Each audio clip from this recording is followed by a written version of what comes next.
Yo, what is good, everybody? It's your boy Golden Falls Golden What If, whatever you want to call me. And I'm back. I'm back with a brand new Naofumi What If. What if Naofumi was the legendary Phoenix hero? And yeah, I got some new art done for that said Phoenix hero off of my normal person I get art from.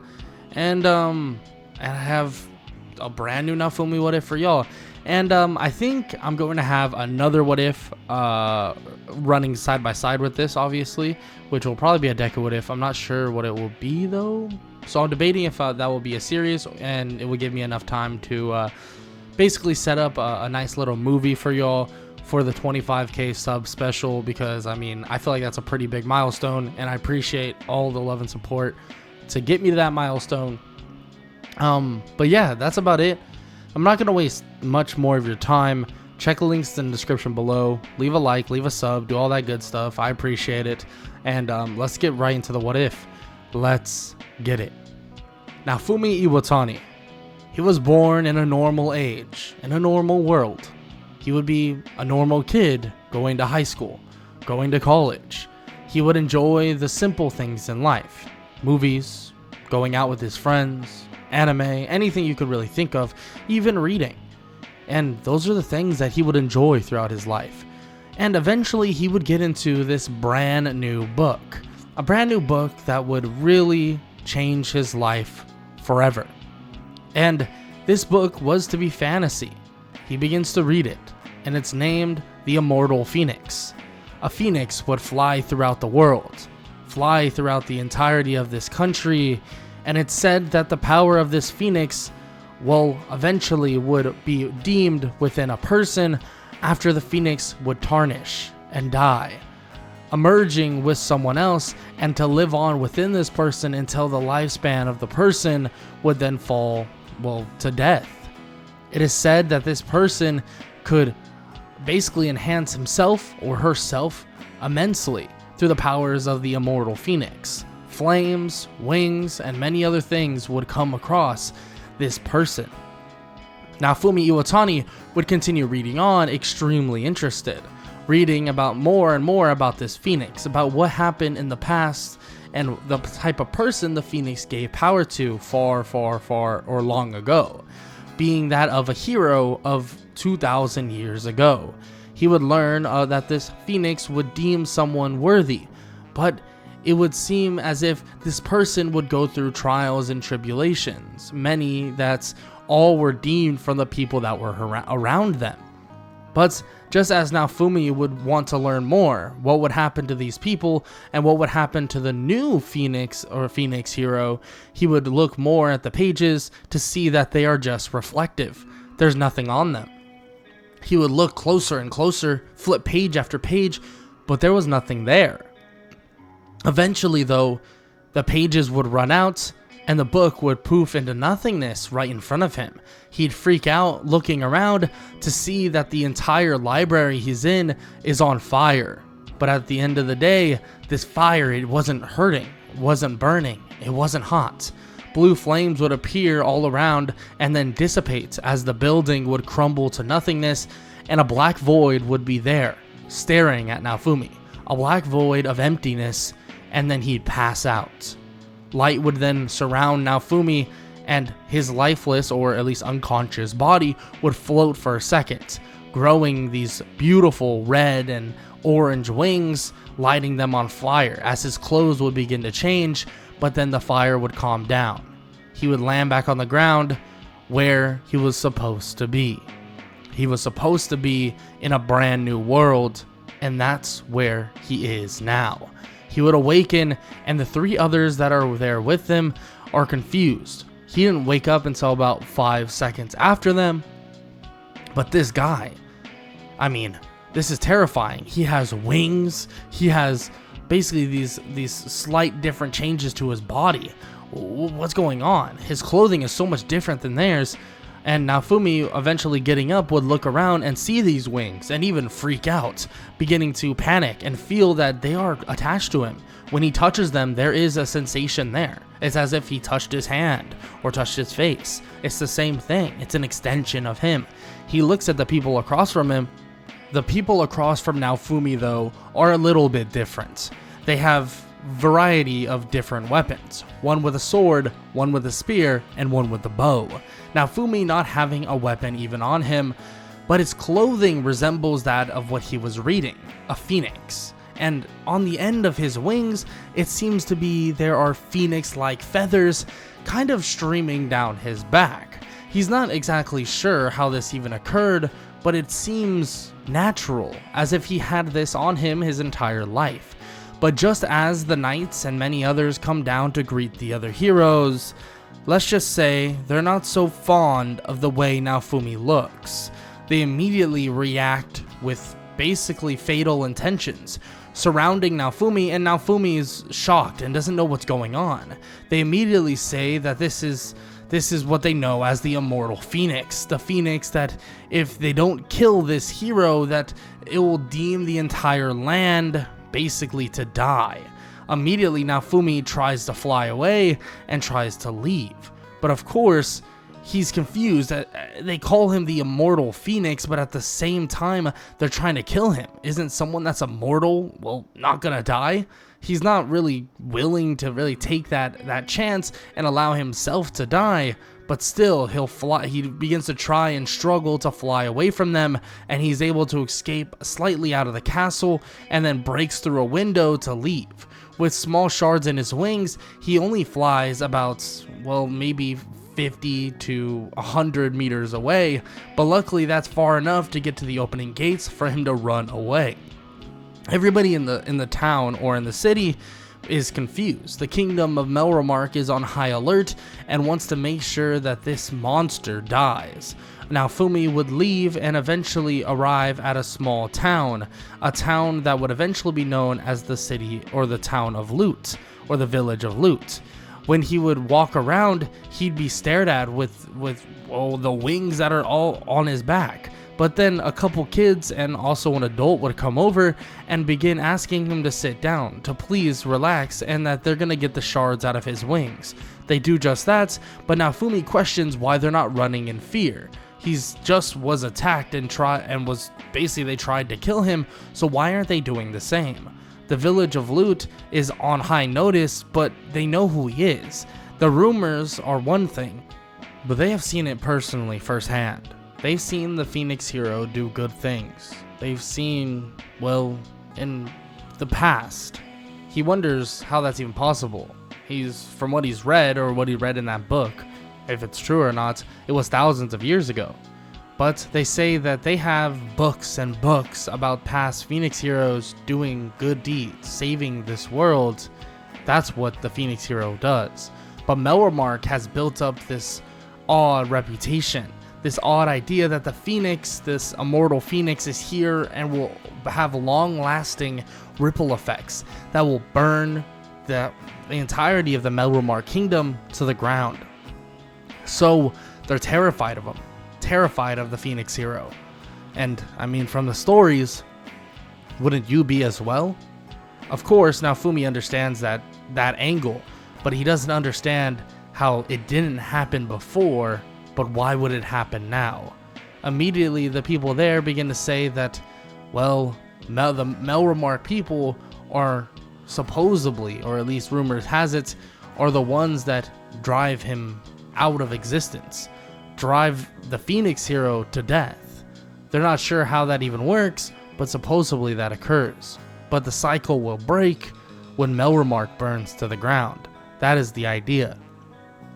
Naofumi doesn't really know what to even think about this, but he knows he doesn't have any intentions of burning anything to the ground. With that said though, Naofumi knows that he is quote-unquote one of the heroes from just certain people talking about it, and he actually quickly learns that he has something very similar to video games he's played in the past. He has a leveling system and also a HUD menu, a lot of things that he doesn't understand too well, but at the same time, he begins to learn these things quicker and quicker. As the days would eventually pass, he would grow in strength, but he would decide to leave the village of Loot because he didn't want anybody else to be hurt. So he decided to go further away, deciding to just live amongst other villages for now. This would work out pretty well and work out decently for his leveling, because he would go across many other different levels of creatures that he felt were, well, easy enough to defeat. He would see that he has these extreme amounts of firepower, this fire that is within him, allowing him to fly around and just incinerate some monsters. But as he does this, as he continues to fly around and incinerate monster after monster, he realizes that as his levels are growing, his firepower is getting harder and harder to control. He tries to concentrate it, but he's very limited in knowing what this power even is and how to use it. So he decides to do something that would help him out in the long run, that would help him out in the near future. And that is actually pick up a weapon with some of the money that he's been getting from just helping village after village. Frankly, he's gotten a lot of donations and a lot of things from other people because of, well, what he's doing, protecting them and slaying monsters around them and basically helping out where he can. So he decides to head back into Melromark, and at this point he knows how to put away his wings, at least temporarily. So he hides his wings and even kind of alters his look a little bit so that they don't know what he looks like. He enters a blacksmith, and when he does, he's actually not recognized at all. Naofumi puts the money on the table and asks if there's any weapons that he can get for this. The man by the name of Erhard begins to look around, showing him a ton of weapons, from various katanas and various other weapons as well. But then Erhard would put down another weapon, a weapon that looked very odd. The hilt of a sword.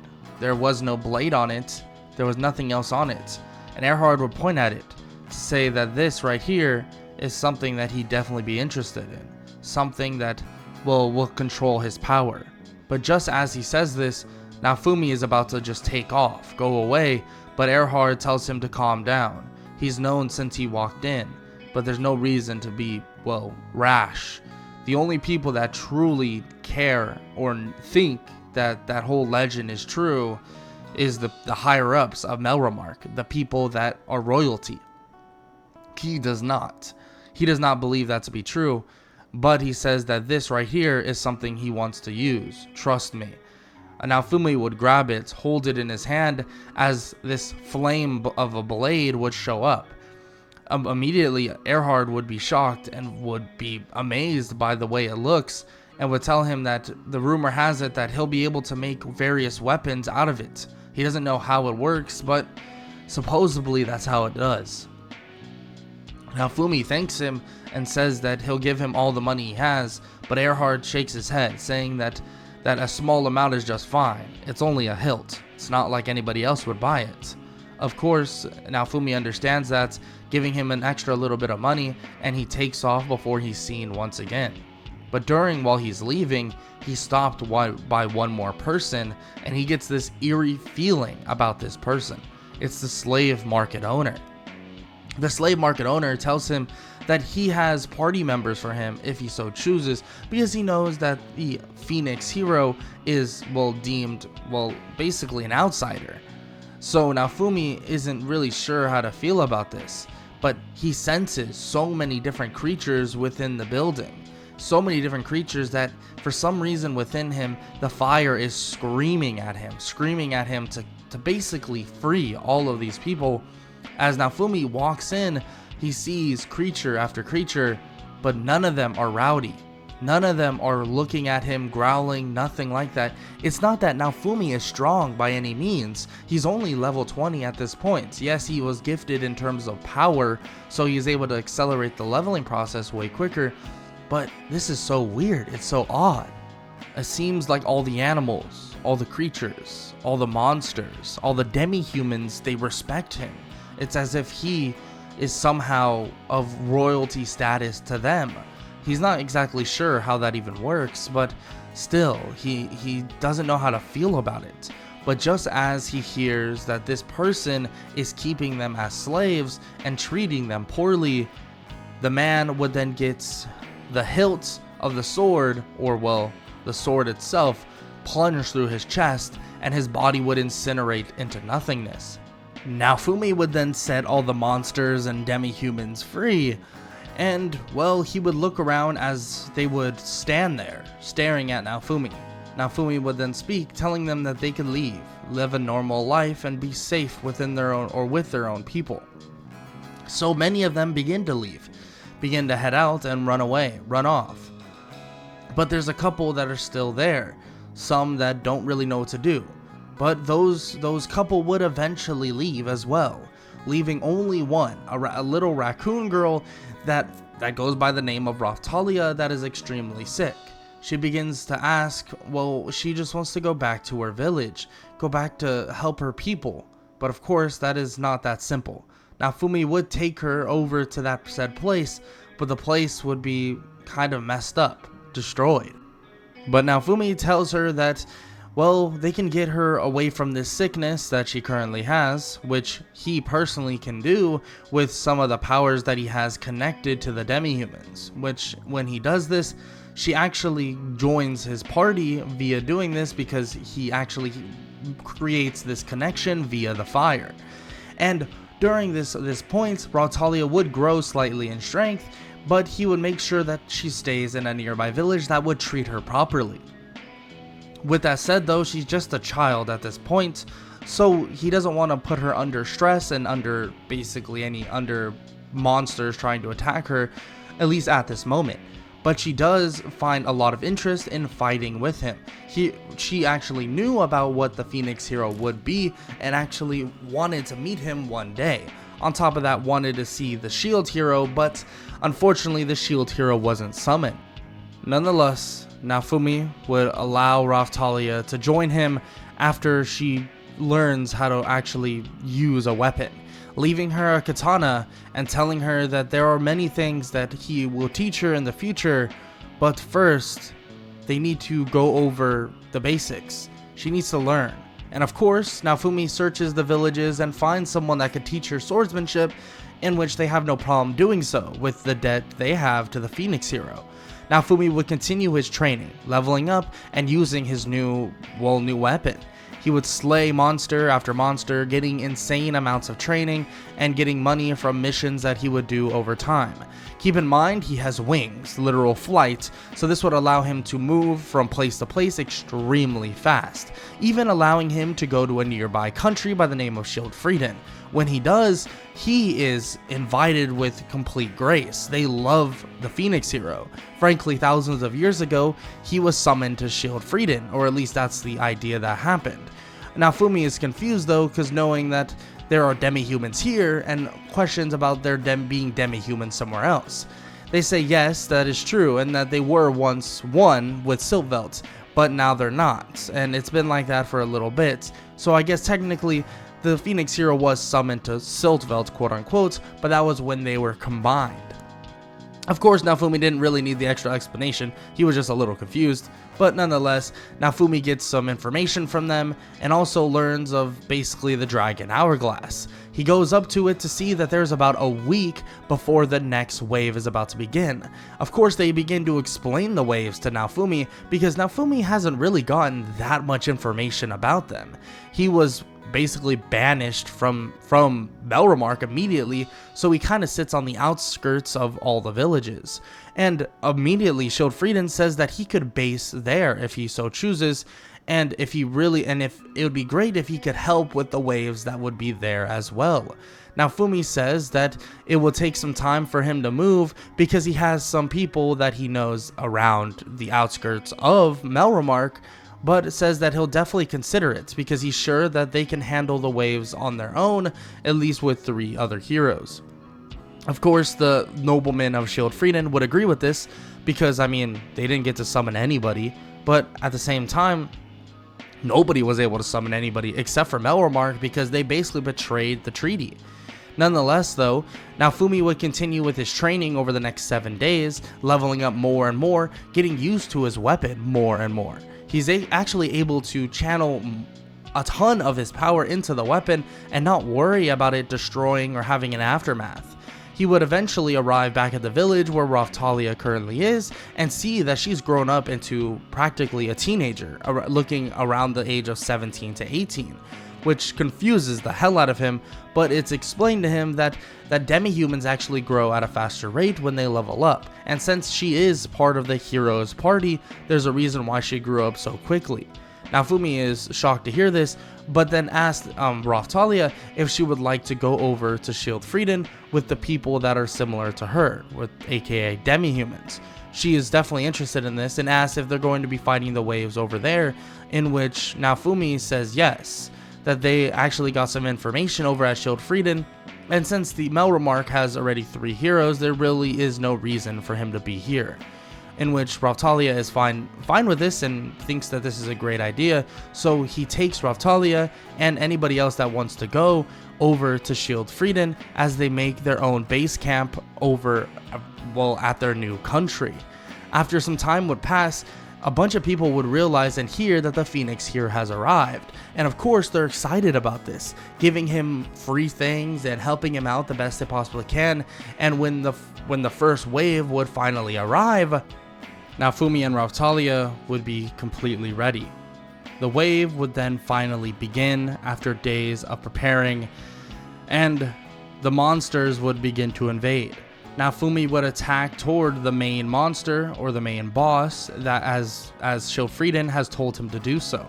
When him and Raphtalia arrive there, the boss seems to be this semi-sized dragon, a dragon that begins to swoop around, but Naofumi is easily able to cut it off, blasting fire, slamming it down into the ground as Raphtalia charges in, cutting towards its wings. Cutting off its wings, allowing it grounding it entirely, and Naofumi begins to barrage it with a ton of flames, eventually leading to the entirety of the dragon to be incinerated into nothingness, and Naofumi defeating it with relative ease. After defeating it though, he feels this rush of power within him. It's as if this power has come from not only the wave, but also the dragon. He now feels this power within him as if he's gotten a new version of himself. He begins to look at his blade as basically this dark version of the blade begins to appear, resembling the scales of the dragon. He immediately looks around and taps his body with it as scales begin to appear on his body. It seems as if the Phoenix has a connection with all monsters. Yes, he mostly keeps the resemblance of a Phoenix, but he now has dragon scale armor around him. He goes over toward Raphtalia and taps her as well, and a new sword would begin to revolve and appear as the katana would be bladed by the scales of that said dragon, sharpened and then melted down, and in a matter of seconds. Immediately her armor would then change as well, and she would also get this dragon scale armor as well. Of course, it would be perfect and perfectly put to her body and size. Same thing with Naofumi. They would head back to Shield Frieden, and they would be shocked to see what they're wearing. He doesn't know exactly how to explain it, but then they do bring up the fact that it's said that the Phoenix hero does have a connection to monsters alike, and this seems to be true with this. He was able to connect with the dragon that they killed, maybe the essence of it, and it reincarnated into basically this armor for him and his party member. Naofumi is happy to hear this because, it's going to help in the long run, but he is confused at an overall state. Nonetheless though, Naofumi decides that since the wave is over and it happened relatively quickly, he will now proceed to help out anything he possibly can. Looking over toward Melromark as he flies over, he sees that the wave is still currently going on. He wonders if they're struggling or if they're just messing with the food that is basically put in front of them, and he flies over to Loot Village to see Loot Village under attack. He heads over, killing monster after monster in a matter of seconds, killing all of the monsters that are nearby, telling them all to basically head up toward that mountain and make sure to be safe. Immediately allowing them all to leave, he flies village to village to make sure everyone is okay, but luckily the vast other villages weren't under attack or they were able to defend for themselves. Naofumi would fly back to see the wave beginning to clear up, and then he begins to leave. But as he leaves though, he's spotted in the air. He's spotted in the air by the spear hero. The spear hero throws something toward Naofumi, and it punctures one of his wings, and he gets slammed into the ground. Naofumi is able to break free of this attack, and the feathers on his body begin to replenish and basically grow back. He would begin flying once again and looking toward those people. The spear hero, the bow hero, and also the sword hero would stare daggers into him, but Naofumi would look and then disappear, poofing into ash as if he was just a replica of himself. Naofumi would then be gone, back at Schildfrieden already, and he's confused at how he even was able to do that, but he has no real explanation because not even the villagers there know exactly what happened. Naofumi used the powers of the Phoenix to somehow, disintegrate himself and then appear back at his last known location. He doesn't really understand it. But nonetheless, he does realize that him and Raphtalia will need to gain more and more strength, especially if these other heroes decide that they don't want anything to do with them and decide to kill them. So Naofumi and Raphtalia begin to train once again, but on top of this, looking for various other people to join their party. During this time, they would run across someone that would interest them, someone that would basically be a long-range attacker, being that of a person from Schildfrieden and someone there that is extremely, or seems to be extremely well versed in magic. This woman's name would be Ash. This woman introduces herself as someone that's looked up to the Phoenix hero for a long time, and she's honed her magic for this day specifically, wanting to join him. Naofumi, hearing this, decides to give her a bit of a tryout, saying that she will face him in a bit of a fight, and he'll go easy on her, not to basically take it too out of hand. She says that he won't have to hold back, in which Naofumi doesn't believe, but will basically attribute to basically what she's saying and decides to do so. So he doesn't hold back, but during this fight, she's able to keep him off of her entirely. She's actually is so in-depth in magic, or at least in terms of fire magic and some other types of magic, that it seems like she's extremely powerful. Her ranged attacks seem to be endless and extremely fast-paced, and he even asks her if she has any protective type of magics as well, in which she does. As a ranged fighter, when someone gets close, you need to have some sort of protective magic, in which she does as well. This protective magic is based off of the Phoenix hero's magic as well, in which she literally vortexes flames around her, and it allows her to teleport small distances away from the current scenario. Naofumi is impressed and says that so as well, and says that, she's on the party, she's definitely on the team, and that they needed someone like her too. Now they need someone to basically be a bit of a healer, or someone that could basically help out from time to time. In which the residents of Schildfrieden say that he really won't have to worry about that. With how many people here that are actually good with that type of healing magic, they could always come back to Schildfrieden and do so.